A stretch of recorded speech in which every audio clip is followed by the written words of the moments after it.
안녕하세요. 안녕하세요. 반갑습니다. 반갑습니다. 사랑합니다. 사랑합니다.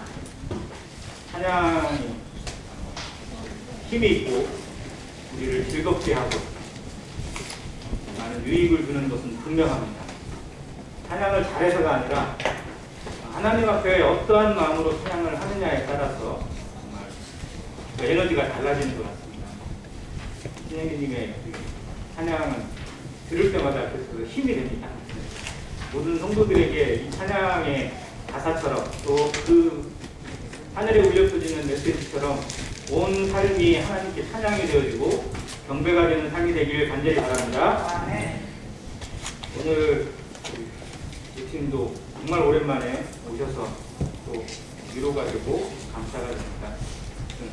우리가 서로를 돌아봐서 하나됨을 힘써시키는 그의 표어처럼 서로를 향한 관심과 기도와 격려가 끊임없이 일어나기를 간절히 바랍니다.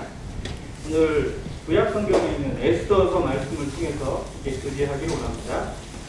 에스더 4장 보겠습니다.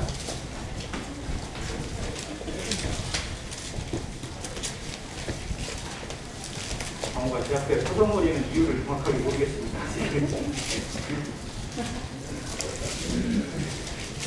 에스더 4장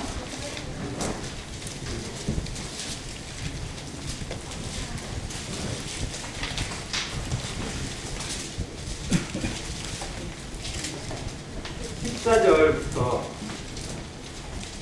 16절까지인데요. 같이 한번 읽도록 하겠습니다. 에스더 4장 14절로 16절까지 시작. 이때 내가 만일 감장하여 말이 없으면 유다인은 다른 데로 말미암아 노임과 구원을 얻으려니와 너와 내 아버지 집은 멸망한다. 내가 왕의 자리를 얻은 것이 이때를 위함이 아닌지 누가 알겠느냐 하니 에스더가 모르드게에게 화답하여 이르되 당신은 가서 수산에 있는 유다인을 다 모으고 나를 위하여 금식하되 밤낮 3일을 먹지도 말고 마시지도 마소서.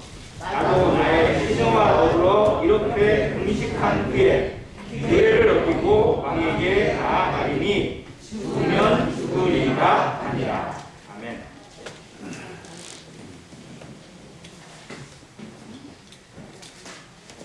에스더 자매가 교회에 있기 때문에 더욱 이 말씀이 많이 와닿을 것 같긴 합니다. 아마 에스더 자매에게 그 이름을 지어주신 부모님께서는 아마 이런 에스더 왕비처럼 정말 하나님 앞에 귀한 또 아름다운 딸로 자매로 자라기를 바라는 마음으로 주셨다고 생각이 되었습니다. 혹시 에스더라는 이름의 뜻이 뭔지 아세요? 별. 근데 이 언어는 유대어, 히브리어가 아니라 페르시아어입니다. 지금 여기 이 시대가 바벨론이 멸망하고 페르시아가 집권을 한, 그리고 아하수에로 왕은 페르시아의 크세스 왕이라고 알려져 있는 그런 왕이거든요. 영화 300이라는 영화 혹시 보셨어요? 300명의 좋은 남자들이 막 많은 적군이 쳐들어오는 것을 막기 위해서 했었던 그 스파르타의 용사들을 다룬 영화인데, 그때 그 스파르타를 쳐들어온 왕이 크세스 왕입니다. 근데 이제 이 시대적인 내용에서 보면 페르시아가 가장 강성했을 때, 그리고 그 주변에 있는 그리스의 여러 나라들까지 다 복속해서 온 세계를 통일하려고 했을 때의 시대적 배경입니다. 유다 민족은 그 전에 이미 바벨론의 포로가 되어져서 저 홀곳에 갔었고요. 70년이 지난 이후에 고레스 왕에 의해서 칙령을 내려서 다 포로에서 귀환할 수 있는 조치가 내려졌어요. 그래서 1차 포로 귀환, 2차 포로 귀환, 그리고 3차 포로 귀환까지 이루어지게 되거든요. 아시는 것처럼 1차 포로 귀환 때는 스룹바벨 총독에 의해서 성전을 지을 수 있도록 모든 기구를 가지고 나왔고, 2차 때는 에스라를 중심으로 해서 조금 많진 않아요. 소수가 귀환해서 성경의 어떤 것들을 세워가는 그런 모습을 에스라서에 기록해두고 있고, 3차 포로 귀환은 느헤미야가 주도가 되어서 느헤미야가 군대와 사람들을 두고 와서 예루살렘 성벽을 재건하는 모습으로 성경이 그려지고 있어요. 그런데 모든 유다인이 다 귀환한 건 아닙니다. 일제 36년이 지난 이후에 여러 곳으로 흩어지던 우리 민족도 다 돌아오질 못했어요. 그곳에서 결혼을 하고 자녀를 낳고 집을 짓고 생활을 하던 사람들은 그걸 다 버리질 못하고 고국으로 돌아가기보다 거기에 머무는 사람들도 의외로 많았습니다. 우리가 그런 사람들을 뭐라고 그러죠? 고려인이라고 그럽니다. 그래가지고 우즈베키스탄, 카자흐스탄, 키르기스탄 이곳에 또 사할린 이런 곳에 고려인들이 되게 많이 남아있고요. 그런 사람들에 대해서도 어떻게 보면 안타까운 마음도 들지만 이해는 되는 거예요. 지금 에스더서는 그런 유대인들의 역사를 보여주고 있습니다. 포로 귀환을 할 수 있었지만 자기들이 그곳에서 터전을 잡아놓고 가족을 이루고 뭔가를 이루어놓은 모든 기반들 자체가 있었기 때문에 거기에 그냥 머문 거예요. 그곳에 이방인의 세계 땅에서 머물고 남아있던 사람들의 역사를 하나님께서 이 에스더라는 성경을 통해서 보여주고 있고 조명해주고 있습니다. 그래서 에스더서는 구약 성경 가운데 이게 하나님의 성경이 맞냐 정경이 맞느냐 제일 논란이 됐던 성경책이에요. 10장까지 있는 성경인데도 불구하고 그 안에 여호와라는 단어가 단 한 번도 안 들어갔습니다. 찾아보세요. 하나님이라는 이름, 여호와, 엘로힘, 아도나이 이런 이름 자체가 아예 없어요. 그래서 이게 성경이 맞느냐, 하나님의 이름이 없는 성경이 어디가 있느냐, 가장 짧은 성경에도 여호와 이런 이름이 당연히 들어가 있는데 그래서 논란이 됐어요. 그런데도 불구하고 이게 성경으로 채택이 된 이유는 뭐느냐, 감춰져 있지만 자기들의 부끄러운 역사 때문에 하나님의 이름을 감히 드러내지는 못했지만 그 안에 모든 것을 조종하시고 이끄시는 분은 하나님이라는 사실을 부인할 수가 없다는 겁니다. 자, 우리는 어떻게 보면 고려인은 아닙니다. 하지만 영적으로 보면 우리도 고려인과 같은 자들입니다. 마귀가 지배하고 있고 세상의 모든 것들이 지배하고 있는 곳에서 우리의 터전을 이루고 우리의 삶을 살아오고 있는 사람들이 어떻게 보면 성도들이에요. 그런데 그 성도들의 삶이 누구에 의해서 주도되고 있느냐? 하나님의 손길과 하나님의 은혜에 의해서 주도되고 있는 것을 보여주는 것이 구약성경 에스더서이기도 합니다. 그래서 에스더서에서 우리가 찾아볼 수 있는 것들이 너무나 많고 받을 수 있는 은혜가 무궁무진하다는 겁니다. 그래서 여호와 이름이 많이 들어가 있는 그런 외경 중에도 그런 책 많거든요. 예를 들어 바룩서랄지 또 마카비서 1, 2, 3이라 이런 책들은요 여호와 이름 엄청나게 들어가 있어요. 그런데 정경에는 안 들어갔습니다. 오히려 하나님의 이름이 없는 에스더서를 정경으로 채택한 이유가 분명히 있다라는 사실을 보게 됩니다. 자, 여기에 나오는 등장인물 중에 주인공이 누굴까요? 에스더서의 등장 주인공? 그야말로 에스더겠죠. 그런데 에스더보다도 더 이 모든 것을 기록해 나가고 있고 주도해 가고 있고 하나님의 뜻을 펼쳐가고 있는 사람이 누굽니까? 모르드게입니다. 그래서 오늘 이 모르드게라는 사람을 통해서 한번 하나님 앞에 살아간다는 삶의 자세가 어떠해야 될 것인지를 한번 살펴보기로 합니다. 자, 결론적으로 얘기하면 모르드게는 나중에 뭐가 되죠? 그 페르시아 제국의 뭐가 됩니까? 총리가 됩니다. 에스더서 마지막 장을 볼게요. 10장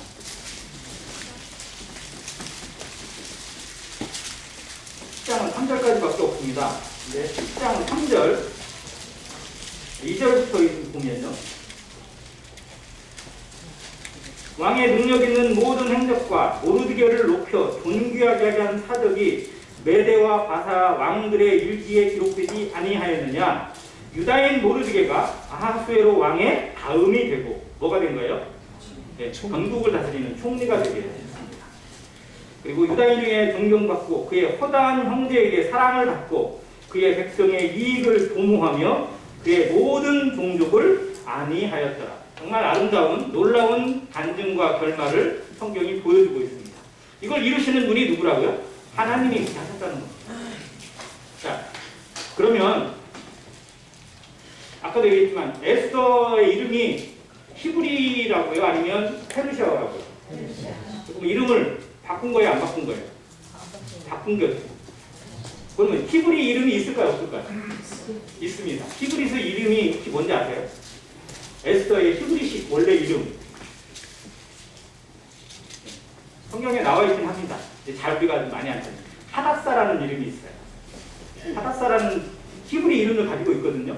그 이름의 뜻이 뭐냐면 은매화라는 꽃 이름이에요.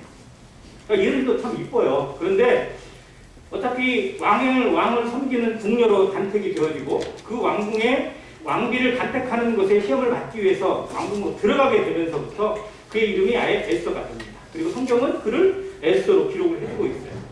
자, 그러면 그것을 주도했던 사람 모르드게는 그 이름이 히브리일까요? 페르시아일까요? 모르드게라는 이름은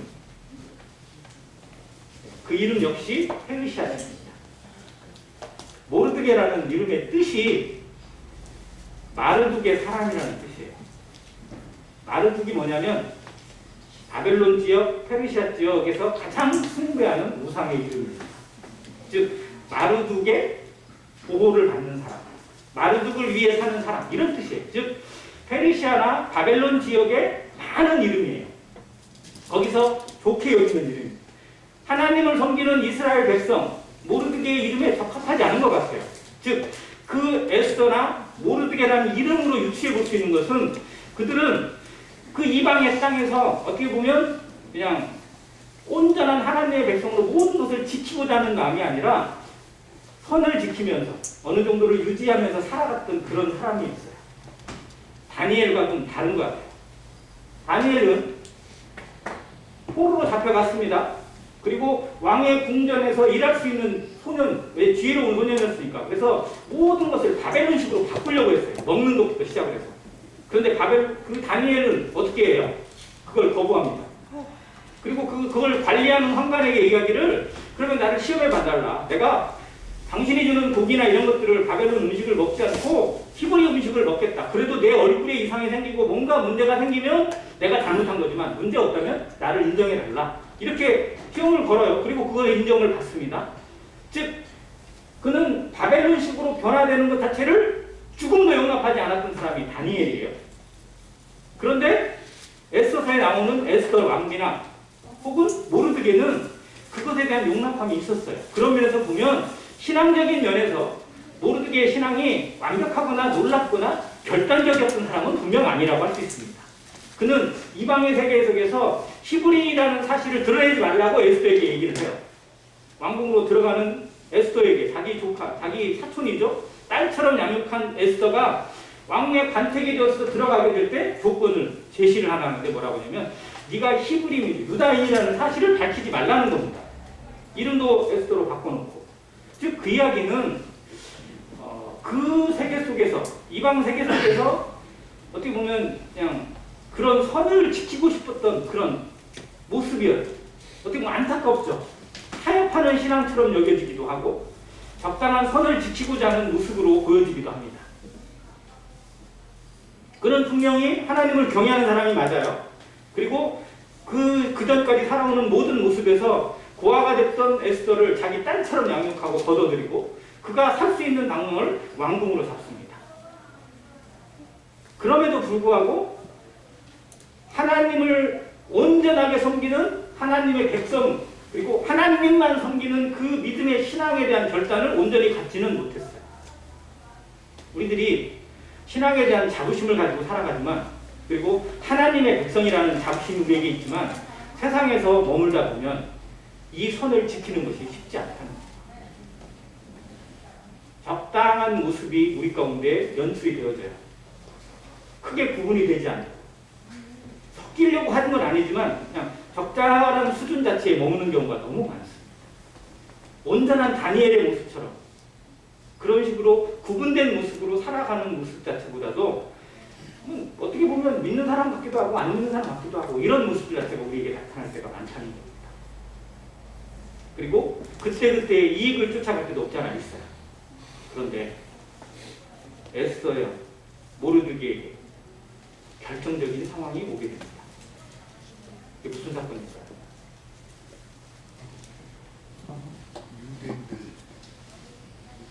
모르드게가 그렇게 살 수 없게 만드는 결정적인 사건이 누구냐? 하만입니다. 3장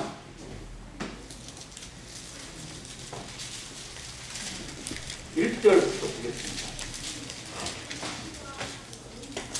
그 후에 이후는 에스더가 왕비로 간택이 되어져요. 황후가 됩니다. 수많은 궁녀들을 뽑았어요. 왕비의 후보자들을 엄청나게 많이 뽑았어요. 왜? 페르시아 제국이 엄청나니까요. 그리고 그가 다스리는 민족이나 도성이 엄청나서 왕비가 되겠다는 사람들이 한둘이 아니었어요. 그런데 그 중에 에스더가 정말 사랑을 받고 간택을 받아서 왕비가 됩니다. 왕의 총애를 받아요. 그리고 그 모르드게는 그 왕의 지키는 신하가 되어지고, 이게 뭐 문을 지키는 사람이라고 되어 있는데, 실상 왕을 해하려는 음모를 가진 그런 두 환관의 계략을 파악할 수 있었다는 것은 그가 궁궐내에서 상당히 중요한 역할을 했다는 것을 지금 암시해주고 있습니다. 그걸 미리 파악을 해가지고 왕비에게 알려서 그 반역자들을 미리 제거할 수 있는 역할을 할 정도로 모르드게가 역할을 해요. 왕궁에서 역할을 하고 왕을 보호하는 역할을 합니다. 그런데 그 상황 가운데 이제 모든 것이 문제가 없어 보여요. 에스더는 왕비가 됐어요. 자신도 왕에게 인정을 받고 왕을 위해 일할 수 있는 신하가 되었어요. 그가 유대인이 아니라 페르시아인으로, 페르시아 땅에서 잘 먹고 잘 살 수 있는 길이 완전히 열려져 있어요. 그렇게만 쭉 흘러갔다면 에스더 성경은 없을 것입니다. 모르드게라는 이름도 우리가 기억할 필요가 없는 인물이 되고 말 거예요. 그냥 한 시대를 살아갈 때는 잘 먹고 잘 사는 사람이지만 하나님 앞에서는 아무 역할도 하지 못한 사람으로 남을 수도 있습니다. 그런데 하나님께서는 그곳에 놀라운 역사를 개입하셔요. 그래서 3장에 누가 등장하느냐? 그 후에 아하술의 왕이 아각 사람 함므다다의 아들 하만의 지위를 높이 올려 함께 있는 모든 대신 위에 주니, 즉 뭐가 된 거예요? 하만이 총리가 된 겁니다. 자, 하만이 총리가 되어요. 그리고 대궐문에 있는 왕의 모든 신하들이 다 왕의 명령대로 하만에게 꿇어 절하되, 자, 하만에게 꿇어 절을 한 것이 누구의 명령이라고요? 왕의 명령입니다. 자, 그런데 모르드게는 어떻게 해요? 모르드게는 꿇지도 아니하고 절하지도 아니하니. 자, 모르드게는 누구의 신하예요? 페르시아 왕, 아하수의 왕의 신하거든요. 왕이 명령을 내렸어요. 하만이 높은 사람이니까 하만에게 절을 해라. 나를 대하듯이 해라. 그러면 해야 돼, 안 해야 돼요? 해야죠, 당연히. 왕의 신하니까. 지금까지 그렇게 살아왔잖아요. 그런데 이걸 해야 안 해요? 거절합니다. 왕의 명령인데도 거절해요. 여기에는 무슨 이유가 있을까요? 왜 그럴까요? 이제는 내 마음대로 살겠다는 거예요? 아니잖아요. 하만을 알아본 거예요. 하만이 누구인지. 하만이 누구예요? 다시 소개되어 있습니다. 1절에 왕이 누구? 아각 사람이에요. 아각 사람이 누군지 혹시 아세요? 아각. 아말렉 왕입니다. 사울에게 하나님께서 사무엘을 통해서 명령하셨어요. 내가 아말렉에게 했던 이스라엘의 언약을 지키겠다. 너는 가서 아말렉을 쳐서 진멸하라. 그때 왕이 누구라고요? 아각입니다. 그래서 그때부터 아말렉 족속을 뭐라고 부르냐면 아각 사람들이라고 불렀어요. 자, 아각을 진멸하고 이스라엘의 모든 그 아말렉의 모든 것들, 즉 남녀노소 짐승까지도 다 진멸하라는 하나님의 명령을 사울왕은 우습게 여겼어요. 그래서 눈에 보기에 좋은 것들은 다 남겨놓고 적당히 항복한 사람들은 살려두고 그냥 잡을 것만 잡고 필요 없는 것들만 죽이고 거기에 자기 공적이 쏟아졌습니다. 이스라엘의 부끄러운 역사 중에 하나예요. 사울 왕이 하나님의 택하심에서 멀어지게 되고 버림받게 된 결정적 사건이 그 아말렉입니다. 그 아말렉 족속이 남았어요, 안 남았어요? 남았습니다. 아말렉은 사단 마귀의 정체를 의미합니다. 그 아말렉이 다윗 왕 때 다윗이 그 왕을 얻기 전에 저쪽 아기스 왕에 가가지고 거기서 도움는 역할을 하게 될 때 자기 여자들이나 이런 어린아이들을 남겨놓은 그곳이 있었거든요. 그곳에 없는 틈을 타서 쳐들었던 사람들이 누구냐? 아말렉이에요. 그때 다윗을 없애고자 복수하고자 했던 아말렉이 여기 없어졌어요? 안 없어졌어요? 안 없어졌어요. 없어지지 않습니다. 하나님이 출애굽기에 말씀하신 내용을 자세히 읽어보면 내가 대대로 아말렉과 싸우리라고 하셨어요. 이게 영적 전쟁을 의미합니다. 아말렉 부족이 중요한 게 아니에요. 아말렉이 가지고 있는 정신이 중요합니다. 아말렉이 어떤 일을 했느냐? 이스라엘 부족의 틈을 노려요. 이스라엘 부족들이 행군의 길이가 길까요? 짧을까요? 출애굽했던 이스라엘 민족들이 200만이나 되잖아요. 그러니까 한꺼번에 모여가더라도 뒤에 처지는 사람도 있게 마련이에요. 거기를 노려요. 사단이 노리는 게 뭔지 아십니까? 약한 데만 찾아요. 사단의 괴계가 그겁니다. 어디가 틈이 날까? 누가 틈을 낼까? 이것만 찾습니다. 그래서 우리는 마귀의 시험을 받지 않도록 육신의 정욕에 빠지지 않도록 주의해야 돼요. 이걸 가지고 틈을 노리고 그 사람의 약점을 파고들고 그 사람으로 실족하게 만들고 교회에 어려움을 끼치고 진리를 훼손하는 일을 누가 담당합니까? 마귀가 담당하고 그 역할을 아말렉이 하고 있습니다. 모르드게는 그곳에서 페르시아의 신하로 자기 사촌처럼 여기는 딸은 왕비가 되어지고 이제 어떻게 보면 유다 민족의 안위는 별로 걱정이 없어 보여요. 그런데 그때 누가 등장을 합니까? 하만이 딱 등장을 합니다. 하만의 정체를 다른 사람들은 그냥 왕의 신하 정도로 알아봤지만 모르드게는 그 정체를 알아본 거예요. 저 사람은 누구다? 총리가 아니다. 저 사람은 우리 민족을 없앨 사단 마귀다. 하나님의 대적자다. 하나님께서 출애굽기에 맹세하셨던 대대로 아말렉과 싸우랬던 그 후예가 지금 내 앞에 나온 것이다라는 걸 알아봤습니다. 그래서 그동안에 감춰두었던, 어떻게 보면 묻어두었던 그의 신앙이 하나님을 향한 말씀에 대한 순종의 모습이 그에게 일어나게 된 거예요. 깬 겁니다. 일어난 거예요. 성도들이 정신 차리는 과정들이 있습니다. 어떻게 보면 좀 안 좋은 일로 정신을 차린 경우가 좀 많이 있긴 해요. 갑자기 아프거나 갑자기 무슨 어려움을 당하거나 이랬을 때 정말 막 좀 정신 바짝 차리는 그런 경우도 있고 또 심한 분들은 교통사고 나서 도움받은 분도 많잖아요. 근데 이 모르드게의 이슈하고 똑같습니다. 타협할 수 있고 적당한 선을 지킬 수 있는 그 현실 가운데서 갑자기 하나님이 넘을 수 없는 선을 보여주시는 거예요. 하만이 등장하는 순간에 그의 잠자던 영이 깨어났고 하나님 앞에 내가 누구인지를 깨닫는 정체성을 회복하는 결정적 계기가 나타났습니다. 아, 저 존재는 내가 목숨을 걸고라도 결코 굴복할 수 없는 존재다. 이제 내가 누구인지를 드러내야 될 때가 됐다는 것을 알아야 됩니다. 자, 그리고 자신이 유다인임을 결국 여기서 밝혀내요. 3절 대궐문에 있는 왕의 신하들이 모르드게 이르되 너는 어찌하여 왕의 명령을 거역하느냐. 날마다 권하되 모르드게가 듣지 아니하고 뭐라고요? 자기는 유다인임을 알렸어요. 자, 이거 뭐 하는 거야? 죽든지 살든지 나는 내 신앙을 지킬 수밖에 없습니다. 저 사람에게는 왕의 명령이 날 때도 굴복할 수 없습니다. 나는 굳건합니다. 자, 그런데 보세요.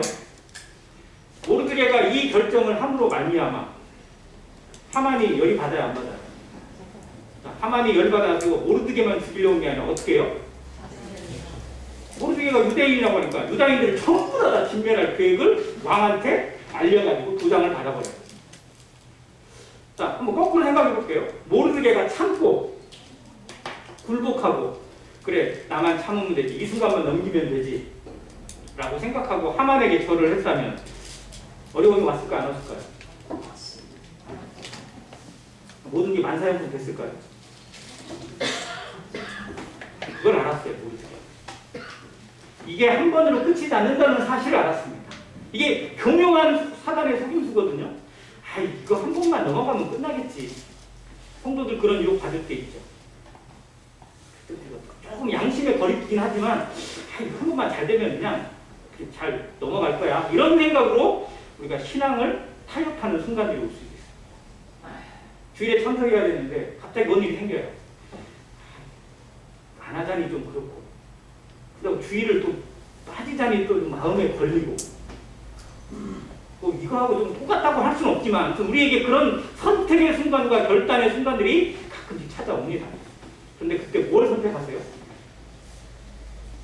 나한테 무엇이 유익한지 찾는 것인지, 아니면 하나님의 뜻이 무엇인지 분별하는 것인지, 우리에게 신앙의 양갈래가 나옵니다.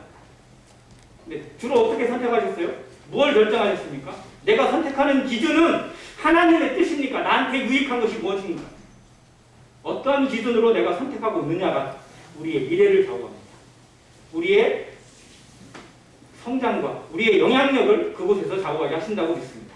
모르드게는 지금까지는 걸림이 되지 않는 부분에서 적당한 모습으로 살아왔었어요. 그런데 하만이라는 삶의 정체를 아는 순간에 우리 민족을 지금 내가 여기서 굴복해도, 지금 엎드려서 절을 해도 결국 내 정체를 알게 되고 우리 민족을 끝까지 괴롭힐 사단 마귀라는 사실을 알았기 때문에 그는 결단했습니다.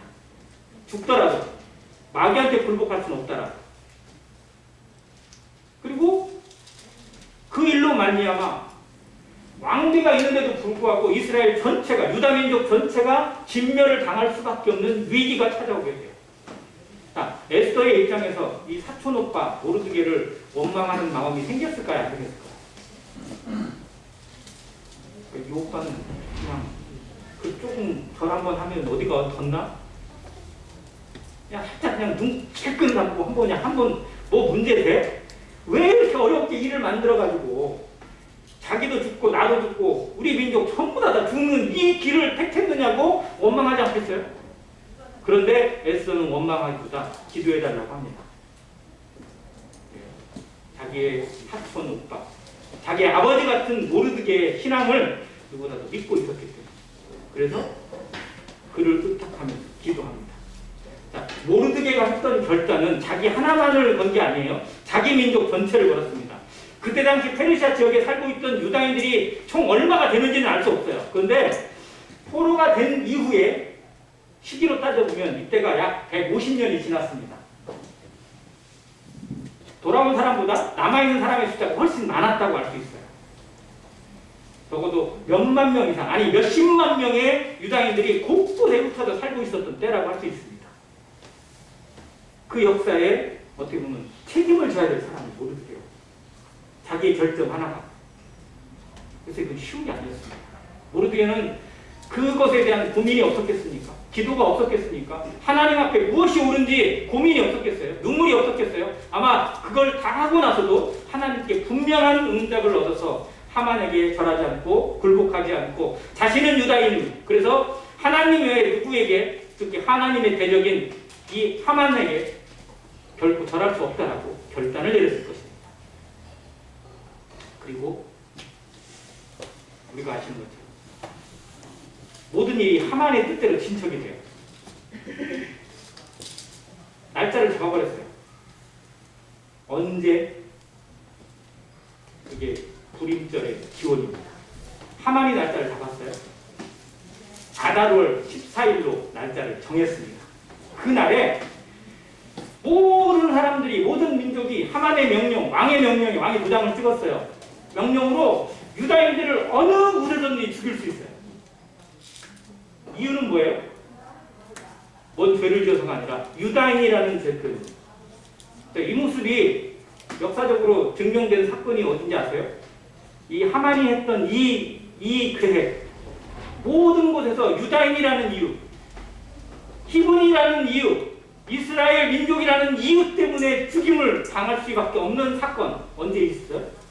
히틀러에 의해서 홀로코스트 사건이 이렇게 자행됐습니다. 하만이 못했던 걸 누가 했어요? 히틀러가 했다니까요. 성경은 그냥 보여주지 않습니다. 역사는 놀라울 정도로 반복이 되는 사건들로 가득 차 있어요. 히틀러의 정체가 무엇인지 우리는 다 알 수 없지만 그곳에 분명히 이 아각 사람 하만이 했던 계획을 그대로 히틀러가 자행을 했어요. 그게 2차 세계대전이에요. 아우슈비츠 그 수용소의 가스실에다가 제목이 뭐예요? 유다인이라는. 이스라엘 민족이라는 이유, 유태인이라는 이유 하나로 죽였어요. 거기에 범죄자도 있었는데 제1급 범죄자가 뭡니까? 유대인이에요. 절대 탈옥해서도 안 되고 유대인이 탈옥하게 되면 그 간수들 전부 다 죽어요. 제일 중재인으로 다뤘던 사람들이 유대인이었어요. 무슨 정말 그걸 생각해보면 사단 마귀가 얼마나 교묘하게 하나님을 해방하고 있고 복음을 해방하는지 알 수가 없습니다. 자, 그 사건이 그대로 날짜가 정해져서 이제 날짜가 코앞으로 다가오게 돼 있어요. 뭔가 조치를 취해야 되는데 조치를 취할 방법이 나타나지 않을 때 모르드게가 아까 본문에 읽었던 것을 이야기합니다. 이걸 뚫어야 될 기로는 에스더에게. 왜? 왕이 도장을 찍었으니 왕이 바꿔야 돼요. 근데 왕이 내가 도장 찍은 것을 기분 나쁘다고 어떻다고 함부로 바꿀 수 없잖아요. 왕이라 할지라도. 법이 그런 겁니다. 자, 근데 왕의 그걸 돌릴 수 있는 사람은 왕 앞에 나아갈 수 있는 사람이고 그 기준을 가지고 있는 건 에스더밖에 없었어요. 그런데 에스더도 한 달 동안이나 왕 앞에 간 적이 없어요. 왕이 뭔 마음인지 들었는지 그렇게 이뻐하던 에스더가 얼굴이 꼴 보기 싫었는지 어땠는지 부르지도 않고 딴 여자한테 더 예쁜 여자가 나타나서 그랬는지 아무튼 에스더도 자기 서방님이지만 한 번도 얼굴을 본 적이 없을 만큼 아주 그냥 기억에 가물가물하게 된 상태였어요. 자, 그 상황에 모르드게가 서신을 보냅니다. 네가 왕후의 일을 얻게 된 것이 이 일을 위함인지 누가 아느냐. 근데 그 앞에도 놀라운 게 있어요. 만일 네가 이 일에 대해 잠잠하면 나랑 상관없는 것처럼 나는 괜찮으니까 나는 안 죽으니까 상관없는 것처럼 넘어가게 되더라도 우리 민족은 어떠한 방법이든지 구원을 받게 될 것이다. 즉 누구를 믿는 거예요? 하나님을 믿는 겁니다. 그래서 자기가 하만에게 절하지 않고 굴복하지 않는 것도 하나님께 받은 거예요. 하나님은 어떠한 방법을 통해서라도 우리를 지켜주실 것이다. 그러나 그걸 너를 통해서 이루시기를 하나님은 원하십니다. 하나님의 역사는 누구도 거스를 수 없습니다. 물이 바다를 덮음같이 온 세상을 하나님의 복음으로 채워가실 겁니다. 그런데 하나님은 그 일을 누구를 통해서 하길 원하세요? 나를 통해서, 우리를 통해서 하길 원하세요. 우리의 이름이 하나님의 생명책과 기념책에 아름답게 기록되기를 누구보다도 원하시는 분이 하나님이십니다. 내 인생에 그것을 끄집어내기 바라시는 거예요. 내가 기회를 가지고 있고 재물을 가지고 있고 지혜와 열정과 시간을 가지고 있는 것이 무엇 때문인지를 생각하라는 겁니다. 네가 왕후의 일을 얻은 것이 무엇 때문인지 한번 생각해봐라. 기도하자. 결단하자. 그랬을 때 에스더가 거기에 감동되어서 나를 위해 기도해 주십시오. 금식하고 기도해 주십시오. 나도 기도하겠습니다. 그리고 어떻게 하겠다? 나가겠다는 겁니다.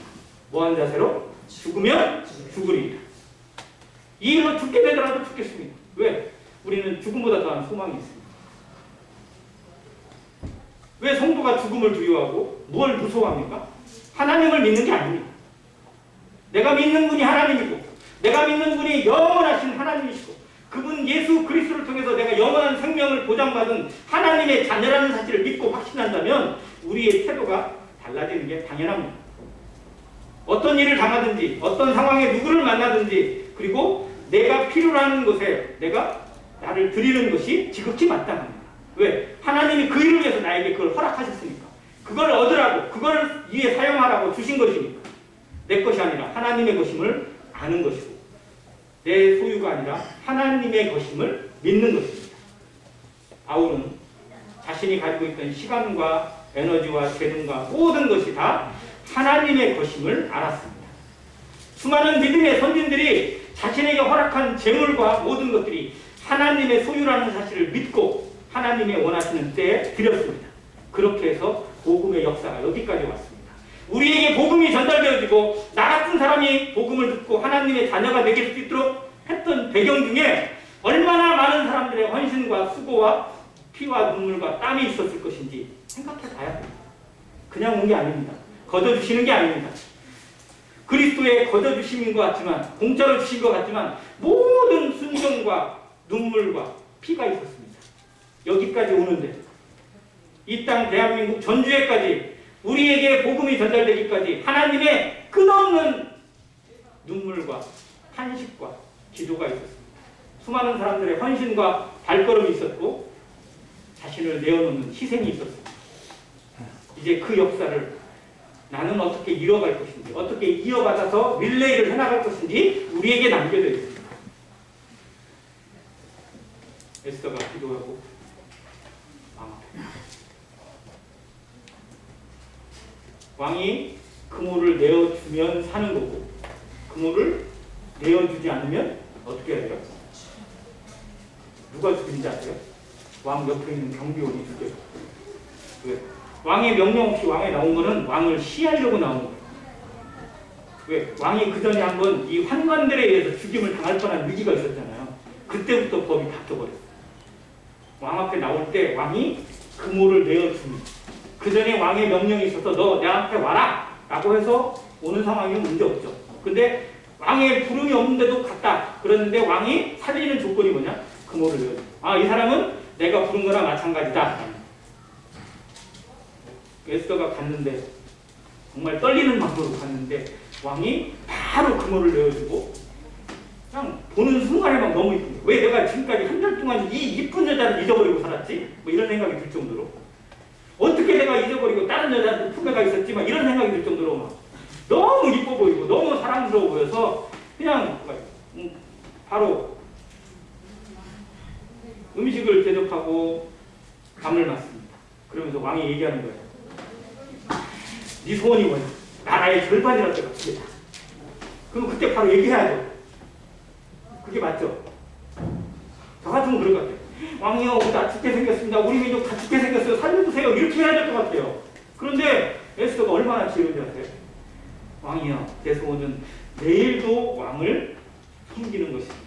그런데 왕과 함께 총리 하만도 같이 섬기겠습니다. 저 같으면 그렇게 안 했을 것 같아요. 하만 얼굴도 보기 싫은데 왜 불러요? 주는 거 아깝잖아요. 그런데 불러요. 그리고 그 다음날 또 그렇게 해요. 왕이 또 얘기를 해요. 진짜 네 소원이 뭔지 말해봐. 내가 다 들어줄게. 근데요, 이렇게 말해놓고 막상 유다인을 죽이려는 단계가 있습니다. 이거 바꿔주세요. 라고 했으면 왕이 바꿨을까요? 안 바꿨을까요? 안 바꿨어요. 왜? 왕이 자기가 도장을 찍었다니까요. 자기가 내린 명령을 자기가 깨는 거 이거 왕이 할 수 없는 일이에요. 그래서 이걸 깨기 위해서는 하나님의 특별한 뭔가가 필요했다는 걸 모르드게도 알고 있었고 에스도 알고 있었고 왕의 명령을 깨는 건요 왕도 못하는 일이에요. 뭔가 특별한 일이 있어야 돼요. 자, 그런데 거기에 하나님이 개입하시고 하나님이 역사하십니다. 자, 하만은 집에 가려고 하는데 모르드게가 또 거기 있어요. 아니 진짜 꼴 보기 싫어가지고 빨리 날짜를 좀 땡겨놓을까? 그러다가 생각해보니까 옆에 있는 사람들이 야, 저 사람은 좀 특별하게 죽여야 되니까 장대를 그냥 높은 장대를 달아놓고 거기다 매달아 죽입시다. 뭐 날짜 기다릴 것 없이 왕한테 갖고 죽입시다. 그리고 장대를 준비해놓고 왕한테 이제 허락받으려고 날짜를 잡고 있었어요. 근데 그날 밤에 하나님의 역사가 일어났네요. 이게 6절이죠. 6장이죠. 6장 1절. 그날 밤에 왕이 잠이 오지 아니함. 자, 이 잠 못 자게 하시는 분이 누굴까요? 하나님. 누웠는데 잠이 잘 안 올 때가 있으세요? 병원에서 그럴 때 있지만 아무 이유 없이 그럴 때 있죠? 기도하세요.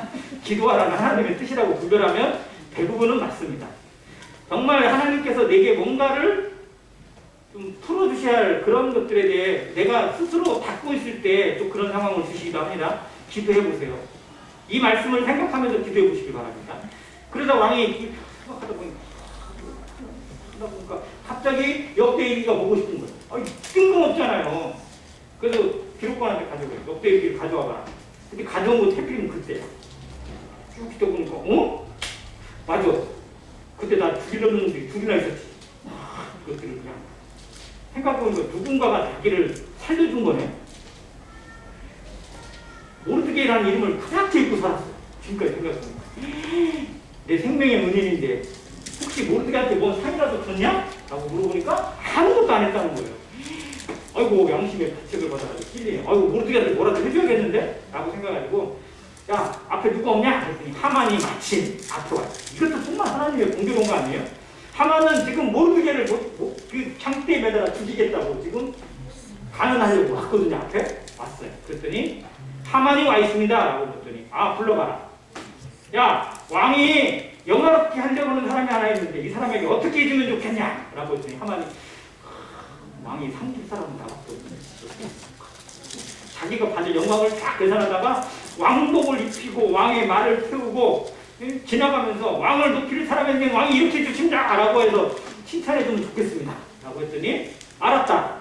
너는 즉시 가서 내 옷을 모르드게한테 입히고 내 말을 모르드게 내줘가지고 네가 말을 끌고 가면서 백성들 앞에서 왕이 존귀케 한 사람은 이렇게 합니다 라고 외쳐라.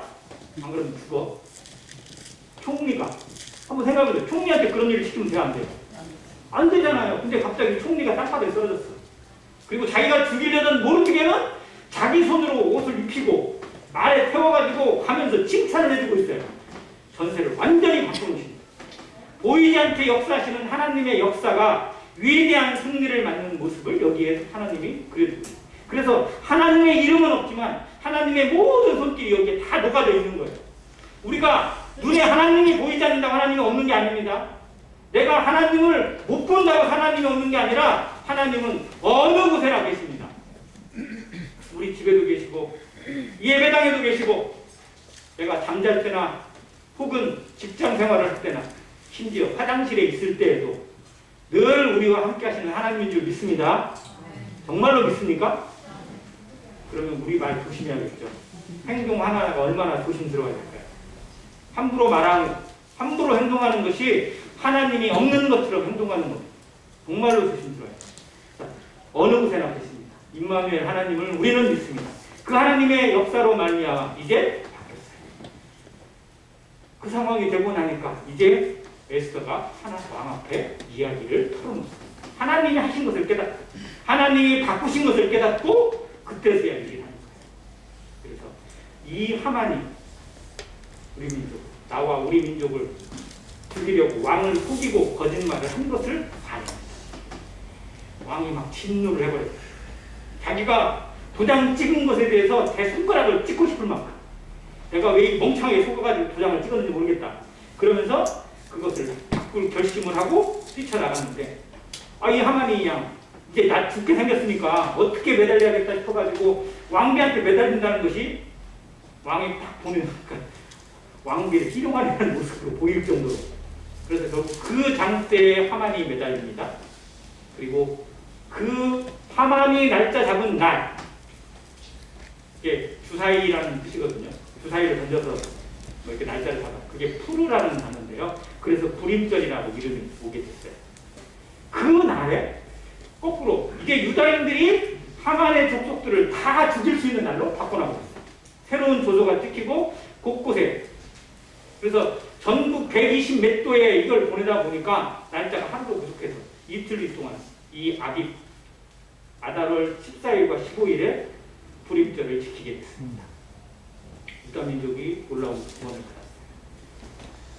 우리가 받은 구원의 모습이 여기에 담겨 있습니다. 우리 또 사단 마귀에 속아서 사단 마귀의 제물이 되어져서 언제 죽을지 모르고 언제 심판에 던질지 모르는 그런 자에게 하나님의 은혜가 오게 되었고 예수 그리스도를 통한 구원이 선포되어져서 이제 전세를 바꾸셨어요. 사단 마귀의 머리가 깨졌습니다. 우리의 발목을 잡던 모든 죄의 권세가 깨뜨려졌습니다. 다 이뤘다.